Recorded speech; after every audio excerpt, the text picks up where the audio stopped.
যাই হোক, এই জন্য একজন মুসলমান ইসলামের বাইরে সমর্থন করার কোনো সুযোগ নাই।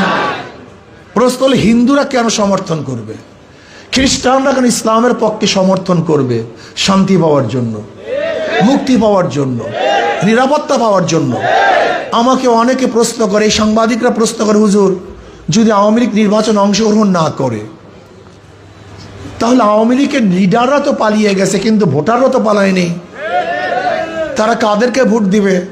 আমি বললাম সহজ জবাব, যাদের মাধ্যমে তাদের জান এবং মালে নিরাপত্তা পাবে তাদেরকে ভোট দিবে। যাদের মাধ্যমে, এই মুফতি হাবিবুল্লাহ, আপনাদের ধারণা কি এ সংসদে গেলে চুরি করবে নাকি ভাই? এই কালাসার তুমি দাঁড়াও বাবা, এই যে তোমার কালাসার দাঁড়াও তুমি বাবা, তোমার ধারণা কি হাবিবুল্লাহ, আপনি বসেন, এই হাবিবুল্লাহ যদি সংসদে যায় চুরি করবে তুমি কও? এই দেখেন ওই ছেলেটা,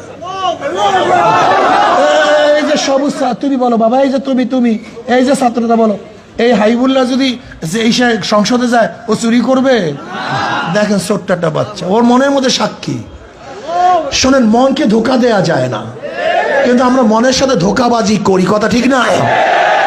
আচ্ছা তোমরা সবাই বল, হাবিবুল্লাহ যদি সংসদে যায় ওকে জুলুম করবে, অত্যাচার করবে, এই দেশের টাকা লুটপাট করবে, খুনের রক্ত ওর হাতের মধ্যে আছে, জুলুমের কোন ছাপ ওর হাতের মধ্যে আছে না? তো ও তো পরিষ্কার।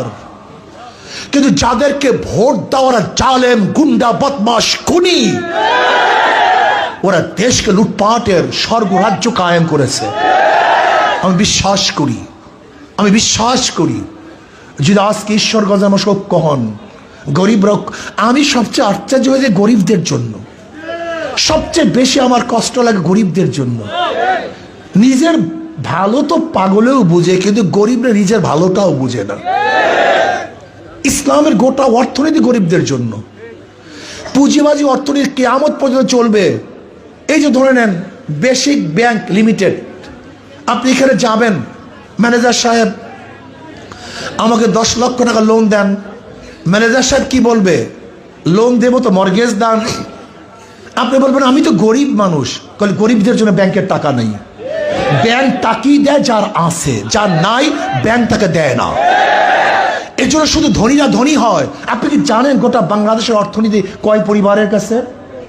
অনেকেরই জানা নেই। মাত্র 20-25 পরিবারের কাছে গোটা বাংলাদেশের জনগণের কাছে যেই পরিমাণের টাকা, মাত্র 20-25 পরিবারের কাছে এই পরিমাণের টাকা। বর্তমানে পুঁজিবাদী অর্থনীতি ধনীকে ধনী বানাবে, গরিবকে গরিব বানাবে। আপনি কেন বুঝেন না? আপনার 50